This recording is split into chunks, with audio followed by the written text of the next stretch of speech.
Cara mengenali dirimu sendiri. Raga, sukma, nyawa, jasad, nafsun, dan ruhun. Saudaraku kaum muslimin wal muslimat rahimakumullah. Marilah kita belajar untuk mengenali diri kita sendiri, supaya kita mengenali Tuhan kita dengan sebaik-baiknya. Imam Yahya bin Mu'ad ar-Razi telah mengatakan, "Man arafa nafsahu faqad arafa rabbahu." Barang siapa yang mengenali dirinya, maka dia akan mengenali Tuhannya. Dengan kata lain, kalau seorang manusia tidak mengenali dirinya sendiri, lalu bagaimana dia bisa mengenali Tuhannya dengan sebaik-baiknya? Di dalam surat Adz-Dzariyat ayat yang ke-21, qala Allahu jalla jalaluh, a'udzu billahi minasyaitonir rajim, wa fi anfusikum afala tubsirun. Dan yaitu di dalam diri kalian sendiri, mengapakah tidak melihat oleh kalian? Mengapa kalian tidak melihat pada diri kalian sendiri ada apanya? Mulai dari jasad, tubuh luar, kemudian ada faktor yang menggerakkan tubuh disebut an-nafsu atau nafsun. Kemudian ada yang menyebabkan hidup disebut ruhun atau ar-ruh. Ada al-jasadu, ada an-nafsu, dan ada ar-ruhu. Al-jasad atau jasadun adalah bahasa Arab, tetapi sudah diserap menggunakan bahasa Indonesia, jasad. Biasanya kalau orang mati, jasadnya dikubur di mana? Menggunakan kata jasad. Ini jasadnya siapa? Tergeletak, jasad. Itu padahal bahasa Arab. Kemudian nama lain dari jasad adalah badan. Al-badanu, badanun, badan jasad. Jasad di dalam bahasa Indonesia bisa bermakna raga. Ada raga, ada an-nafsu, sukma, dan ar-ruhu, nyawa. Ada raga, ada sukma, dan nyawa. Sekilas perbedaan antara sukma dan nyawa. Apabila sukma keluar dari jasad, maka manusia belum mati. Tetapi apabila nyawa keluar dari jasad, maka manusia akan mati. Saya ulang, apabila sukma keluar dari jasad, maka manusia belum mati. Tetapi apabila nyawa keluar dari jasad, maka manusia akan mati.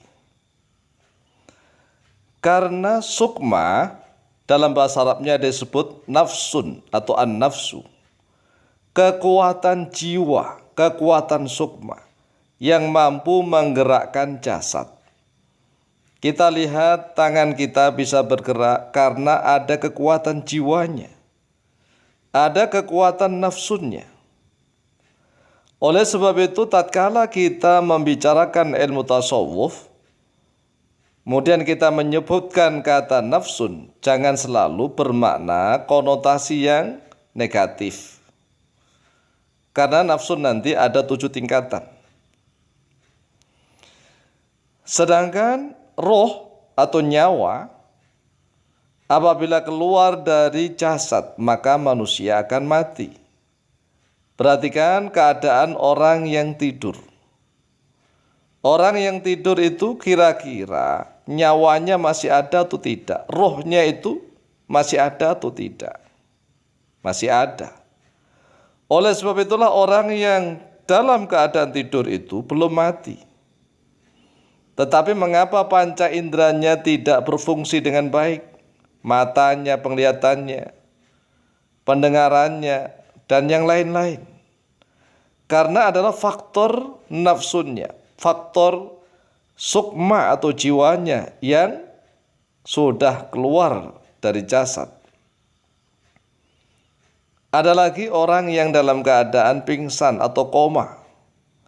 Koma itu masih ada nyawanya, Pingsan juga masih ada nyawanya. Ingat, nyawa dalam bahasa Arab roh.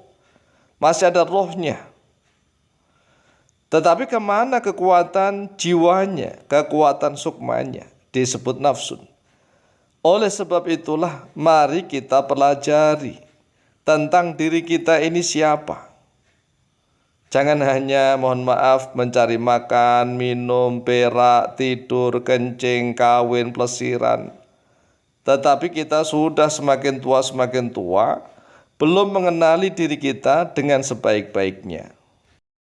Lalu, apa sih fungsinya dan tujuannya? Kita mengenali jasad, nafsun, dan ruhun. Raga, sukma, nyawa.